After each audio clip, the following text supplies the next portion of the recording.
Alright, we're going to be reacting to child celebrities who have terrible lives now. If I were to take a gander, bro, I say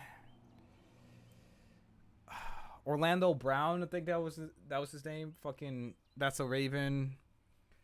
Mr. Mosby from Sweet Life of Zach and Cody.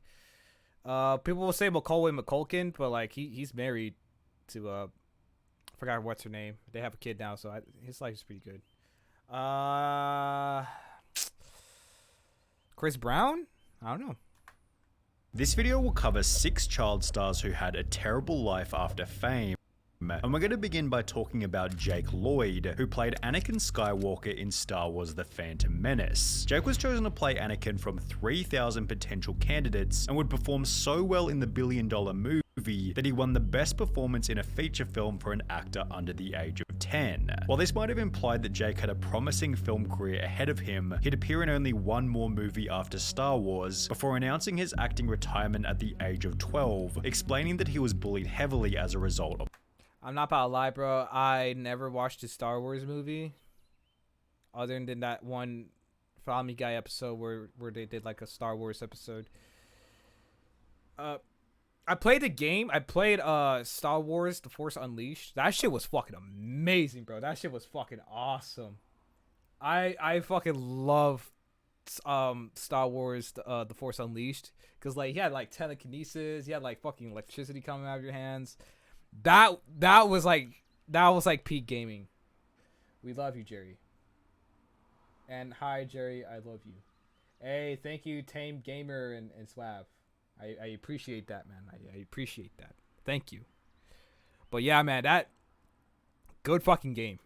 Of the role. My entire school life was really a living hell, and I had to do up to 60 interviews a day. Other children were really mean to me. They would make the sound of the lightsaber every time they saw me, with this kind of harassment even continuing into Jake's high school and college experience. You know how they can be in high school. They're so charming and intelligent. College has been similar. They wouldn't let it go. In other interviews, Jake had been warned about the common path taken by child celebrities. Child stars have had a bit of a reputation that they turn to, a life of drugs, so may the force be with you. Oh, well, thank you. Yet this advice seemed to have no impact, as his life began to go downhill beginning in 2015. Jake Lloyd has schizophrenia, stopped taking his medication, and attacked his mother. Indianapolis police were called to the home And I'm lagging. of Lloyd's mother, Lisa. She said the 26-year-old showed up and yelled at her, saying she ruined his life. Lloyd allegedly knocked her down when she wouldn't let him in the house and stomped her 3 or 4 times, causing bruises and abrasions. He was gone by the time the police showed up, and she didn't press charges. Only 3 months later, Jake Lloyd found himself in a high-speed police chase, after which he'd be arrested for reckless driving, driving without a license, and resisting arrest, resulting in 10 months jail time.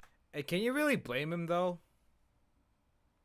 Can you really blame him, bro? His life basically got ruined before he even started. Bro, if I was forced to do this is why I feel like that's why no, fucking like, bro, this is why most child actors like either go to drugs, porn industry, or they die. That's literally the 3 things that a child actor will go through, and it's sad. It's legitimately sad.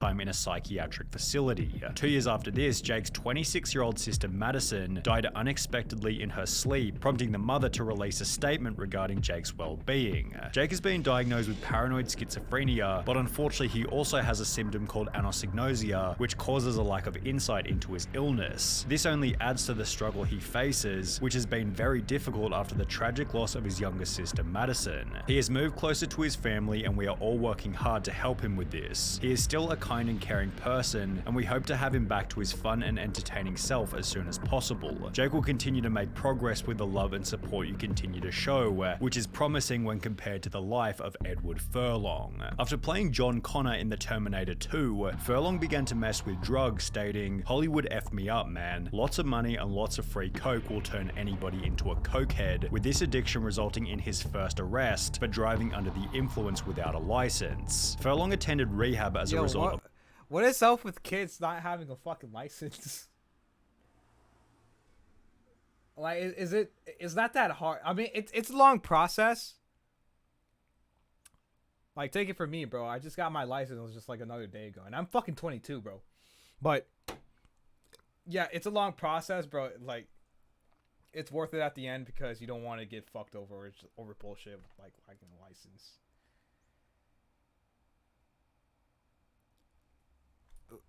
It's sad. This is from like the 80s too. So I'm pretty sure getting a license would have been like hella easy. Of the incident and was able to stay sober, especially if you're a celebrity, bro. I feel like you could just like pay someone like what, $50 and they give you a fucking license, bro. Just get a fucking license. For a number of years. However, by 2009, at the age of 32, he was back in the news for punching his girlfriend whilst on drugs. 3 years later, Furlong was arrested again, this time for domestic abuse against his new girlfriend, resulting in a further 6 months in prison, where he'd pick up a meth addiction, although this story actually has somewhat of a happy ending. In July 2022, Furlong announced that he had gotten his teeth fixed, was taking better care of himself, and had been sober for over 4 years. I'm much happier now, man. I mean, it feels so good to at least be doing the best you can. Although this kind of happy ending has been unavailable to Drake Bell. Like, I'm happy for the guy, but Drake Bell, bro, oh my fucking god. Like, I'm still a fan of Drake and Josh, man. Like, I'm still a fucking fan of Drake and Josh. Like, me and my girl, we will watch that shit, like, every time we're like, I don't know, fucking bored and shit. But, bro, like, this guy, I don't know. Like, maybe the allegations are... Like, let's find out. Whose life has only gotten worse every single year since he starred in Drake and Josh. In 2014, approximately 7 years after the show came to an end, Drake Bell announced that he was filing for bankruptcy, causing a foreclosure on his $2 million mansion. 1 year later, in 2015, he'd be jailed for 4 days as a result of driving under the influence. However, the real drama didn't begin until mid-2020, when his ex-girlfriend would upload a video on TikTok, making some pretty severe accusations. Imagine the worst type of verbal abuse you could ever imagine. Out of every fucking platform, you got Twitter, the Twitlonger, you have Instagram, Facebook, you have Tumblr, you have fucking whatever the fuck other social platform there is, fucking Donald Trump's platform. Of all the platforms you could have chose, bro, you decided, hey, I'm going to make a TikTok. Bombocat! And that was what I got. It then turned into physical, hitting, throwing, everything. At the pinnacle of it, he dragged me down the stairs of our house in Los Feliz. My face hit every step on the way down. Drake Bell would defend himself by stating, "I never abused my ex-girlfriend or did so many of the other things Melissa falsely claimed on her TikTok video. Unfortunately, we both called each other terrible names, as often happens when couples are breaking up, but that is it." Although this response most certainly didn't put an end to the drama, as there was even bigger trouble just around the corner. An article titled "Drake Bell's Alleged Victim Accuses Him of Grooming" explained that he was embroiled in a legal battle for engaging— Let me guess. This shit was on TikTok as well, bro. Bombocat! in a relationship with a 15-year-old girl back in 2017. Things became even worse when footage of the trial was uploaded to YouTube. How do you plead to count 2, disseminating matter harmful to juveniles, first-degree misdemeanor? Guilty. Let the record reflect defendant has pled guilty. The court accepts that plea. And while he would plead guilty to child endangerment, Drake Bell would then take to his Instagram to insinuate that he hadn't done anything wrong. Don't believe the media. If these claims were remotely true, my situation would be very different. I would not be here at home with my wife and my son. Despite finishing by stating that he was at home with his wife, this relationship would last only one more year, as in January 2023, on top of everything that had already happened, Drake Bell announced that he was also getting a divorce. Considering he's acted in only 2 productions since 2020, it's safe to say that Drake Bell's reputation is pretty much finished, although he's not the only Nickelodeon actor with a spot in this video, as the life of Amanda Well, I don't know if the allegations are true. If that was true, fuck Drake Bell, fuck Drake Capano, where the fuck his name is now. Fuck him. But if they're not, bro, I feel like he can make a comeback. He just needs to change his name back to Bell. That's my opinion. Bynes has descended into an even worse version of hell. Despite having one of the most famous faces throughout the 2000s, Amanda Bynes would announce her retirement from acting in 2010, stating that being an actress isn't as fun as it may seem. If I don't love something anymore, I stop doing it. I don't love acting anymore, so I've stopped doing it. I know 24 is a young age to retire, but you heard it here first. She'd go on to state that the retirement was because I literally couldn't stand my appearance in Easy A and I didn't like my performance. I was absolutely convinced that I needed to stop acting after seeing it. However, this is where things began to go downhill rapidly. In 2012, 2 years after retiring, she was charged with driving under the influence and hit and run on 2 separate occasions. 2 years after this, she'd be charged with driving under the influence again, with her court appearance displaying a significant— I just don't fucking get what's the point of drinking and driving. Like, you're risking your fucking life and others because you decided to make a stupid choice to drink and drive. Like I wonder what's the thought process of like you being wasted as fuck, stumbling your ass to the parking lot, trying to put the key inside the keyhole of the car, or like just pressing the fucking button, and then again fucking trying to put the key inside the ignition. Like, not once did you think, maybe I shouldn't do this. Maybe I shouldn't like drive because I can't even fucking put the key in the ignition. If you can't put the key in the ignition, don't fucking drive, bro. Don't drink and drive. Don't smoke and drive. Don't take shrooms and drive. Don't snort coke and drive. Just don't fucking do it. If you're going to do a fucking drug, stay at your own fucking house and just do it. Just don't fucking be an ass. It's simple as that. Physical decline from just 2 years prior. In the process, Amanda would take to Twitter to call Michelle and Barack Obama ugly. I mean, that's true though. That's fucking true. Barack Obama and Michelle Obama are ugly. She is spitting facts, but the fact that she drank and drive, bro, it's invalid. It's fucking invalid. Or stating that she and her parents were no longer speaking, which accompanied some absolutely wild accusations about her father, including the statement that he had put a microchip in her brain, after she'd also set fire to a driveway. Okay, I think that's cap. I mean, but then again, bro, like, people do put microchips in your brain, so like, I don't know. Amanda was put in a mental hospital, after which her parents were given legal ownership over her $5 million estate, as Amanda has been spending large amounts of her savings. It has been reported that she's recently made extensive purchases as gifts from jewelry stores such as Cartier for strangers. Amanda Bynes was diagnosed with bipolar. She was trying to be like Steve Will Do It. Yo, if she actually like recorded herself like doing these things, like giving like gifts and shit, I feel like she would make a comeback. It will make an awesome comeback. Yeah, you fucked up. You did a hit and run and shit, but I feel like, I don't know. I don't fucking know.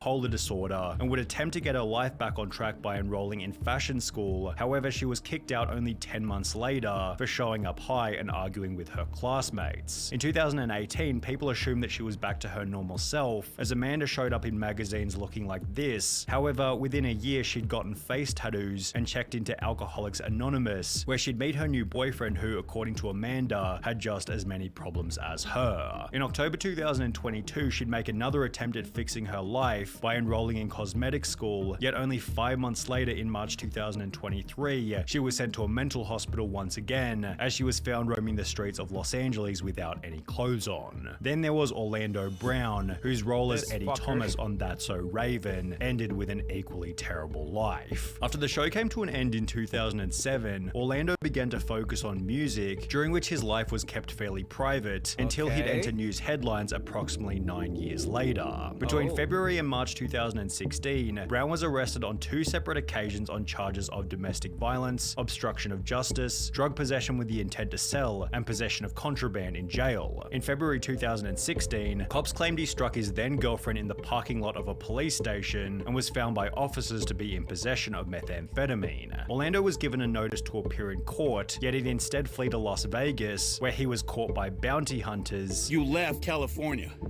It's a felony when you flee. I didn't flee. What are you doing here then, brother? You got a warrant for your arrest. After which things only became worse. A video was released of Orlando being kicked out of a friend's house after lasting only a week in rehab, which was followed by his appearance on the Dr. Phil show, during which he'd state that he'd been sober. Yo, this man has the Jeffrey Dahmer eyes, bro. This man literally has the Jeffrey Dahmer. I have the glasses. But this man has the eyes. Oh my god.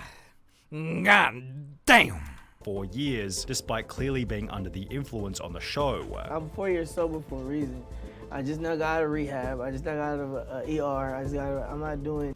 With eyebrows and eyes like that? I don't think so, boy. No more time away from my kids other than I need to. As a result of this episode, Orlando would return to rehab and get clean before discussing his experience on the No Jumper podcast. I had a 2-year binge of something that I should have never, ever indulged in. Meth? Yes. Those situations, man, they will never happen again based off of the fact that we're... Bro, what the fuck is the point of meth, bro? Like, it fucks up your teeth. You only get like 30 minutes of a high, or like 10 minutes, I don't fucking know. You look crazy as shit while doing it. Like, bro, I don't fucking know. I don't fucking know. I'll never try meth in my life. I'll never do that. I would never do that. Where I'm trying to go. And while he'd end his statement by stating that those situations will never happen again, Orlando was back in the news approximately 7 months later in December 2022 after threatening a family member with a hammer. He's currently undertaking a psychiatric assessment to see if he's eligible for pleading insanity. Yet the most tragic story of child fame without a doubt comes from Judy Garland, who played Dorothy Gale in The Wizard of Oz at the age of 16. Whilst filming the movie, she was prescribed amphetamines to keep up with the production's grueling schedule, as well as barbiturates to help her sleep when the day was finally over. The studio also required Judy to stay incredibly thin, feeding her nothing but soup and lettuce leaves whilst on set, which she'd explained led to a poor self-image. By the time The Wizard of Oz was finished, she was being prescribed amphetamines from 4 different doctors to keep her weight down and her mood up, although this lifestyle began to catch up to her. Drugs, getting up late, coming in late to work, and it turned into a nightmare for everybody concerned. She'd be fired from 3 different movies for intoxication and was constantly in the news for being completely broke. Her kids stated that the family couldn't even afford food at times, which accompanied angry slurred messages about being paid for work. I want my money. I want it right now. These weren't delusions. She was broke when she recorded this, and not movie star down to my last Rolls Royce broke, homeless broke. No money to buy food broke. By the time Judy Garland was in her 40s, she looked about 15 years older, had been divorced. What the fuck, man? Yo, that shit looks like a fucking creepypasta. Yo, that's fucked up, bro. Yo, Hollywood is fucked up. Bombocat! Yo, that's crazy.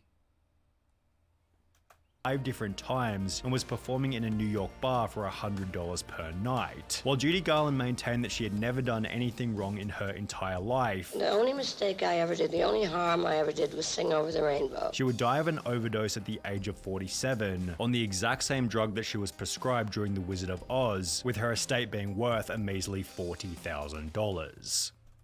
Yo, that fucking sucks, man. Yo, that fucking sucks, bro. Jake Lloyd's a sad story. He was literally bullied his entire life for simply being an actor. People can't be absolute. Yeah, man. Jake, I really hope the best for Jake, man, because the dude literally, like, he didn't had a childhood, bro. He was literally forced to do the same thing with Jeanette McCurdy.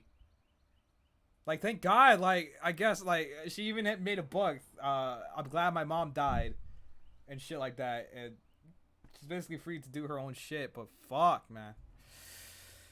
How they messed up Judy Garland is just, man, destroying the life of a child forever, like, there should be the highest criminal. That's the thing, bro, like, they literally gave her meth just for her to stay skinny.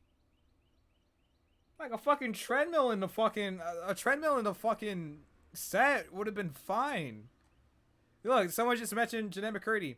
I feel incredibly sorry for Jeanette McCurdy. While she didn't have a downfall, after her Nickelodeon shows ended, it was apparent acting was never something she wanted to do, as she didn't return to it. Reading I'm Glad My Mom Died proved the suspicions I had and brought light to the abuses she endured from her, mother, and Dan. I hope she's able to do whatever she wants to do now and feels relieved knowing her abusers cannot affect her anymore. I agree. Yeah, I hear what happened makes it hard to be watching Carly.